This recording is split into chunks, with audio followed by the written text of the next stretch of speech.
Welcome to my travel odyssey. आज मेरा Istanbul में सेकेंड डे है और मैं आज यहाँ की कुछ आइकॉनिक लैंडमार्क को विजिट करने वाली हूँ। सो hit the subscribe button and join me ताकि मैं आपको इस्तांबुल की खूबसूरती, हिस्ट्री एंड आइकॉनिक लैंडमार्क की सैर करा सकूँ।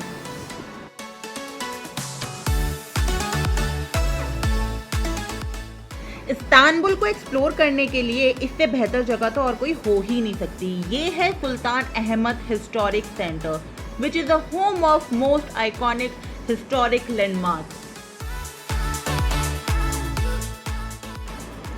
तो मेरा पहला स्टॉप है हया सोफिया, जिसने काफ़ी सारे एम्पायर्स के राइज एंड फॉल को देखा है। दरअसल ये जो इमारत है ये बिजेंटाइन एम्पायर ने 537 एडी में बनवाई थी, जो कि एक कैथोलिक कैथेड्रल हुआ करता था। फिर ओटोमन एम्पायर के आने के बाद इसे मस्जिद में कन्वर्ट कर दिया गया था। 1934 में मॉस्क को म्यूजियम में कन्वर्ट कर दिया गया बाय द टर्की गवर्नमेंट, पर 2020 में हया सोफिया को वापस से मस्जिद में तब्दील कर दिया गया। अब चलते हैं इसके अंदर और देखते हैं कि ये अंदर से कैसा दिखता है। और ये अंदर से कुछ ऐसा दिखाई देता है। OMG, इसका डोम तो काफी सुंदर है। इसकी दीवारों को गौर से देखिए, जो एम्परर से सुल्तान तक का सफर एंड रिलीजियस ट्रांसफॉर्मेशन की गवाही देता है। इन शॉर्ट, हया सोफिया एक ऐसी जगह है जहां क्रिश्चियन एंड इस्लामिक एलिमेंट्स एक साथ कोएग्जिस्ट करते हैं इन अ सिंबल ऑफ यूनिटी। यहाँ से कुछ ही मिनट दूर है मेरा नेक्स्ट स्टॉप, जो कि है ब्लू मॉस्क। इस मॉस्क को सुल्तान अहमद मॉस्क के नाम से भी जाना जाता है। ये मस्जिद लगभग 400 साल पुरानी है। ये मस्जिद सुल्तान अहमद वन ने बनवाई थी to boost the morale of Turkish people after the 15 years war.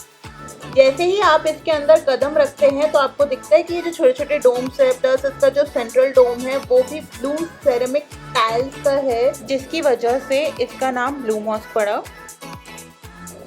Now get ready to be captivated by the serene and magnificent atmosphere inside this mosque.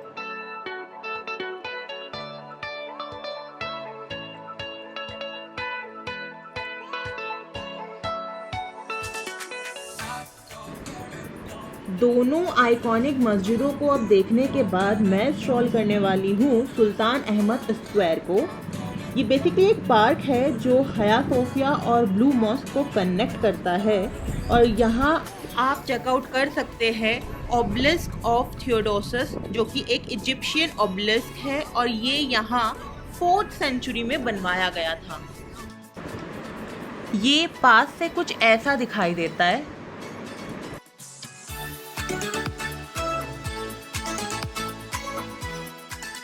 इतना सब कुछ कवर करने के बाद मैंने ये ट्रैम ली है और अब मैं यहाँ से जाऊँगी सीधा अपने 3rd स्टॉप को कवर करने, जो कि है ग्रैंड बाज़ार। सो फाइनली मैं पहुँच गई हूँ ग्रैंड बाज़ार, जो कि दुनिया का सबसे पुराना और सबसे बड़ा कवर्ड बाज़ार है, जिसे 15th सेंचुरी में बनाया गया था।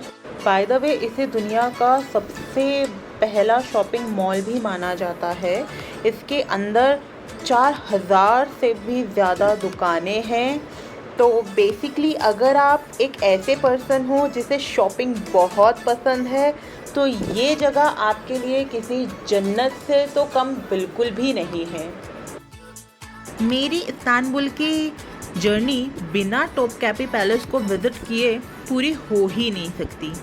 एक वक्त हुआ करता था जब ये जो जगह है, ये जो पैलेस है, ये कभी ओटोमन एम्पायर का केंद्र हुआ करता था। ये महल अपने अंदर न जाने कितनी अनगिनत कहानियाँ सुल्तानों से रिलेटेड, उनकी ओपुलेंट लाइफस्टाइल को समेटे हुआ है। तो चलिए चलते हैं इसके अंदर और देखते हैं ये अंदर से कैसा है। तो ये है ऑडियंस चैम्बर, जहाँ पर सुल्तान फॉरेन एम्बेसडर को रिसीव करते थे। और यहीं पे बैठ के वो अपने ऑफिशियल मीटिंग कंडक्ट करते थे और उन पर डिसीजंस लेते थे। ऑडियंस चैम्बर से निकलते ही आपको यहाँ कोर्टयार्ड दिख जाएंगे और अभी ये जो पीछे बिल्डिंग्स दिख रही है ये होते थे उस टाइम पे क्वार्टर ऑफ आगास, मतलब जहाँ पे ऑटोमन एम्पायर के हाई रैंकिंग ऑफिशियल्स रहते थे। बट आज प्रेजेंट डेट में यहाँ पर उस टाइम के कॉस्ट्यूम्स, ट्रेजरी, क्लॉक्स वगैरह रखे गए हैं जिन्हें आप अंदर जाकर देख सकते हैं। महल से सबसे सुंदर नज़ारा बाहर का आपको यहीं से मिलेगा, जो कि है फोर्थ कोर्टयार्ड से, जहाँ से आप sea of Marmara, Bosphorus bridge, even Asian side of cities भी देख सकते हैं यहाँ से। ये है इम्पीरियल काउंसिल। यहाँ स्टेट से जुड़े हुए मामले में चर्चा किया करते थे सुल्तान।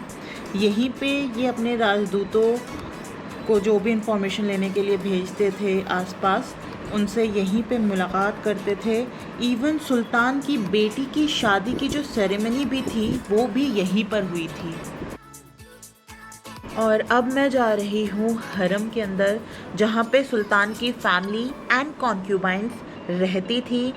ये वो एरिया है जहाँ पे बाहर का कोई भी इंसान आना अलाउड नहीं था। So this is the court of black eunuchs. ये वो एरिया है जहाँ ब्लैक यूनुक्स, जिन्हें किन्नर भी कहते हैं, हरम के अंदर रहने वाली जो महिलाएं होती थी उनको प्रोटेक्ट करते थे।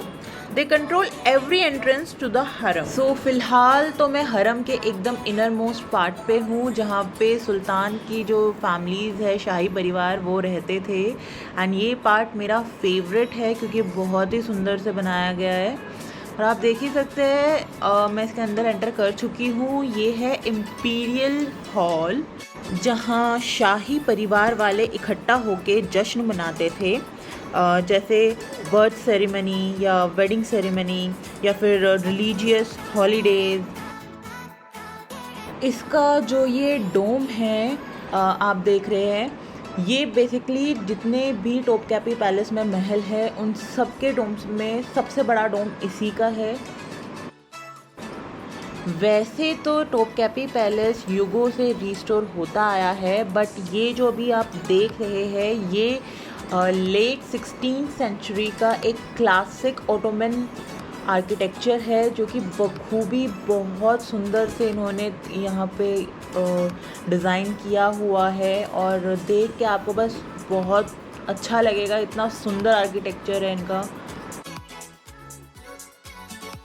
और ये है private room of Murad III, and again it is a beautiful example of late 16th century classical Ottoman architecture.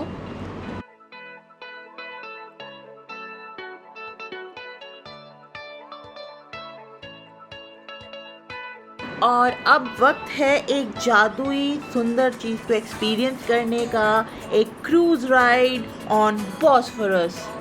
So get on board, क्योंकि मैं सेल करने वाली हूँ थ्रू शिमरिंग वाटर, जो कनेक्ट करता है दो कॉन्टिनेंट्स को, यूरोप एंड एशियन साइड। और आप दोनों ही साइड्स एक क्रूज राइड या बोट राइड से देख सकते हैं।